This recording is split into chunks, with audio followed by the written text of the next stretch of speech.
Before I get into this review, I want to address two things. One, at 90 FPS and the speeds that things are hitting, I kind of wish that these came with safety glasses. That seems to be becoming more normalized for things to come with ones, even really cheap ones. I wish these did. I would really hate to think about kids playing with these without eye pro. The other quick thing I want to say is I had a friend reach out and say, so what do you really think about them? I really think about them exactly what I said. I think these are generally an improved line for their target of children. They're not necessarily an improved line completely for us, for modders, but for kids, I do think they're improved. And it's like, yeah, they already have darts, but guess what? Their darts are probably in boxes and buckets and under beds, and they're probably crap. And they probably need new darts anyway. So whatever. It's only for us who play games and longer stuff that it really matters a whole lot about the whole dart thing, in my opinion. All right, on with the review. Hey everybody, I'm back already because we got to get into this big cool box of stuff. Let's open this up, pull out the first thing. Okay, I restacked the box because I want to talk about the Infamous first. Sorry, not the Infinite. That's an older N-Strike blaster that has a motorized reload. This is the Infinite. This has a 40 round belt that is really interesting. And it actually pops in and out of the blaster like a magazine. Would I ever love to see us use this mag for other blasters or maybe for hobby people to get into that too? Ooh. Kind of an interesting side note, this blaster originally was going to be motorized. I actually saw the prototypes at Hasbro, but when they kid tested it, kids had a choice between motorized and coming with more darts, and they chose more darts every time. So this blaster is not motorized, it's pump action. It comes with 80 darts. The belt holds 40. It has storage for 16 in the front, and it is a ton of fun. I did a bunch of chronograph testing. I usually do that later, but I'll tell you right up front, it was 90 FPS at the high point. Down at Hasbro, I think I got a 92, but here on my chrono, I got a couple 90s, an 88s, 87s, 86, but really good performance with these new darts. 90, 85, 87, 86, 86, 87, 80, oh, error, 90, 86, 86, oh, error, 74, 88, 89, 81. Before we get into this blaster and go all through it, if you haven't seen my other video that talks about my experience going down to Hasbro HQ and having a look at everything, this is the N1 dart. It is a shorter dart than an Elite dart. I don't have my lighting set up for being close to the camera. I have it set up better for being back here. One second. Looking at the N1 dart, it's interesting. It has this little nub. People were kind of saying, oh, it looks like Ultra. This is a lot smaller than Ultra. It turns out the size of this dart was actually determined by how big a dart has to be to not be a choking hazard for an 8+ toy. So they got the length of the blaster down as much as they could. It's actually a lot smaller than an Ultra dart. It's a different material, where an Ultra dart is a harder foam. This is more regular foam. What's interesting, the back is enclosed. There's a little pinhole. I think that's part of the just manufacturing process. Unfortunately, it's not a solid dart. I wish it was because it'd be so much more durable. It has a bit of squish to it, but the back being closed, I will say, it does keep its shape pretty well, especially when you're putting it in blasters. It stays a lot more sturdy and doesn't bend as much as when you're pushing a regular dart down into something. There's the length difference from a regular dart and, you know, my standard go-to full length, so quite a bit shorter. And there's a comparison to a half dart. So there was a lot of cries of no half darts, but I think half darts were an impossibility for an 8+ worldwide toy. So this is where they landed. I'm probably going to do a separate video at some point about the dart and the nub. I don't want to get too distracted from that, but I know this is a proprietary dart. It's a little bigger than a standard dart. So you know what? I'm sure there'll be people rebarreling and converting, doing all sorts of modding. I'm not worrying too much about that. I'm just looking at this toy, what I think of it, and its value to a kid or a customer, or even a player. Before I forget, all of this stuff was sent to me by Hasbro. So I did not buy this. It was sent to me. I'm supposed to say that just to be on the level. Enough about the darts. I'm sure you guys have so many opinions on those already. One thing I will say, I do love that they're giving people lots of darts with all these blasters. This blaster comes with 80 darts. The other blasters, it's definitely a lot more generous than some of our pre-Elite 2.0 days. Blah, blah, blah, blah, blah. Let's open it up. Hey, here we go, the Infinite.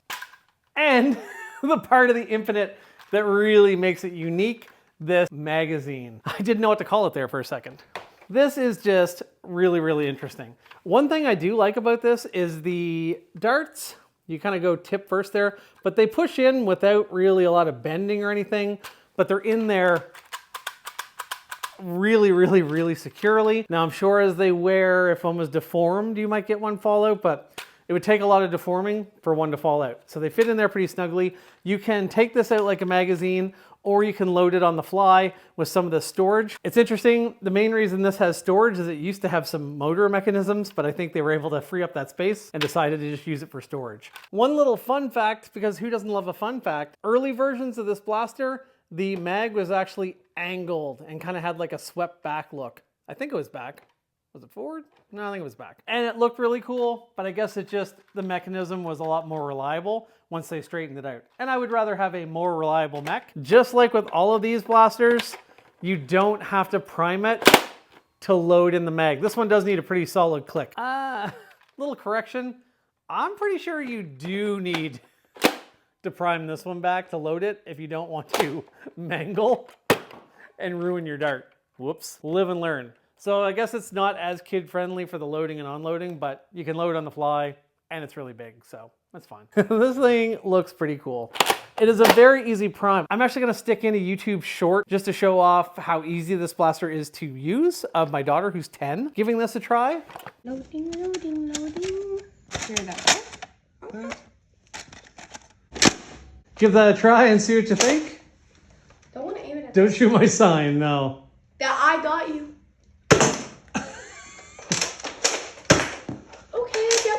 Called the Infinite. Holy crap. You can get me with one if you want, in the chest. You know, that kind of stings. Can I get you with one? No. See what you think? I despise you. Oh, my hand. I like that. Awesome. Wait, one more time. Is it pretty easy to prime? Yeah, no kidding. It's as easy as a little kid blaster to prime, nice. But it looks as cool as an older kid blaster. You can also load them without even taking it out. Let's turn this around so you can get an idea of how accurate it is shooting at the mouth of my bear from about 20 feet. All right, let's see what those speed and accuracy claims do.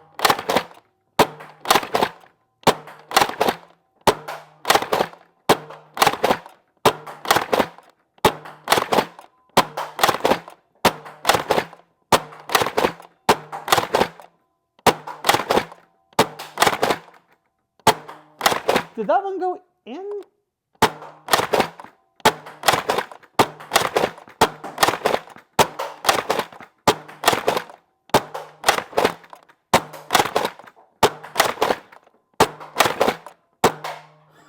Okay, that definitely hit the tongue.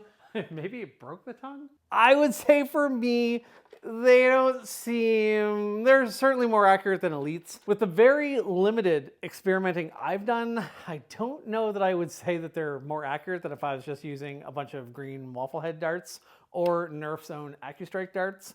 But you know what? We're not gonna live and die about the darts on every video. It looks like they are gonna sell them cheap. I don't know. I'm a bit of a different market. I run a lot of games with kids. I do a lot of low FPS games. I'll stock up on a bunch of these darts. I can see myself running games where, for simplicity, because of some of the new improvements for not having to prime to load mags and being easier to load, where I have 10 of these and I'm running a party with all of these just for the kid improvements. And I know some of you watching do not care about. So don't totally rage at me for it. There's things where you're like, you should be angry. That's the thing about Nerf. It's a whole bunch of different types of users too. Anyway, that's all I'll say about that.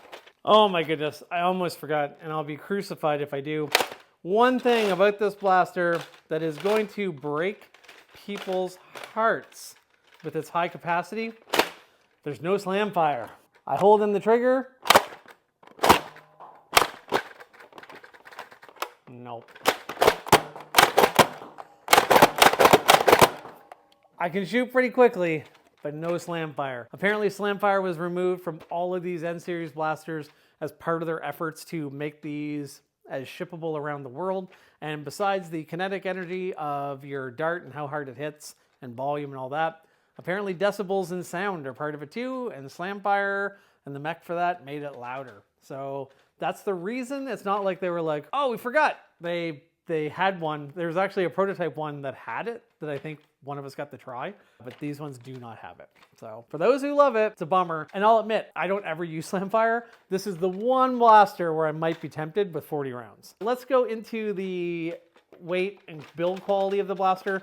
The blaster seems really sturdy, seems to have that like nice Nerf shell, seems solid. This has a little bit of play up here that I'm not really the biggest fan of. I'm sure it's just part of the mechanism, but like I wish it didn't have that kind of sloppy bit in it there. That's not something I'm ever really a fan of. Trigger pull seems pretty good. The mag release is kind of a weird one. Like I can't really reach it. I can barely reach it with my finger. I mean, a kid wouldn't be able to, and I can't take it out with one hand. So it's definitely a bit of a push with this hand and then take it out, but it holds 40. And not only that, the kind of beauty of this is you can load it on the fly. Now, you just saw me try to do something. If you pull this back, then you can free spin this, which is nice for loading on the fly. I say free spin, yeah, it only likes to go one way. I fired a lot of darts between the chrono and trying to hit that bear. So we'll prime this forward.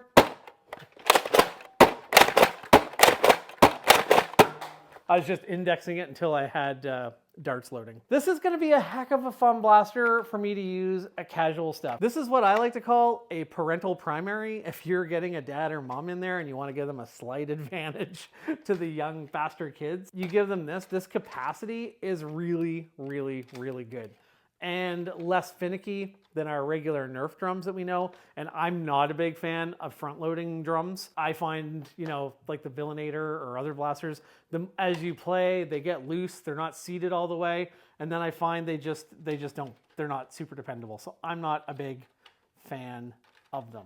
For HVZ, this would be a lot of fun. Now again, the only pain with HVZ is if you have other blasters you're running too, you have to have 2 different ammo types, and that can be a bit of a pain. So that might stop some people. Or some people might just be like, well, I guess I'm gonna run just this, because you certainly could. We have an N-Strike rail up top here. That's all we have for rails, so you can put some sort of scope or something on there. Hey, a little insert here.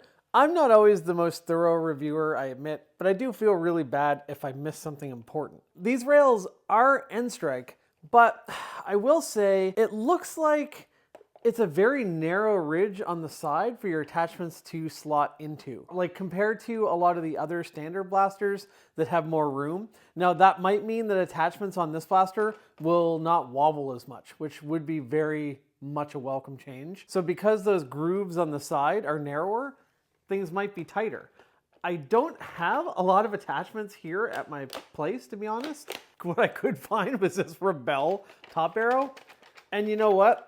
It's pretty snug on there. So that's great. But I will say I had some 3D printed N-Strike attachments and they don't fit. The bottom little feet that cling onto the rail here, they're just too wide because of the new narrower grooves on the side. All of your official N-Strike attachments, I'm guessing that most of those will work. I know sometimes Nerf did get a little inconsistent with those, so maybe there's one out there that wouldn't, but it seems like they'll work. But if you have 3D printed ones that you've kind of tweaked to be a little bit more snug on your N-Strike blasters, you might have to reprint them or make some changes. They might not fit. It only has that color Nerf logo on one side, but it's a pretty sharp looking blaster. I don't know, what do you guys think about the Infinite? Again, it's 90 FPS. It's, oh, I don't know what its price point is gonna be. Let me check that. Things just dropped today. It's 40 euro. So, I mean, that'll give you an idea. So maybe in the US, it's gonna be 50 bucks, you know, 49. Maybe in Canada, it'll be 59 or something. Feels like pretty good value to me. That's all for this one. I want to keep this short.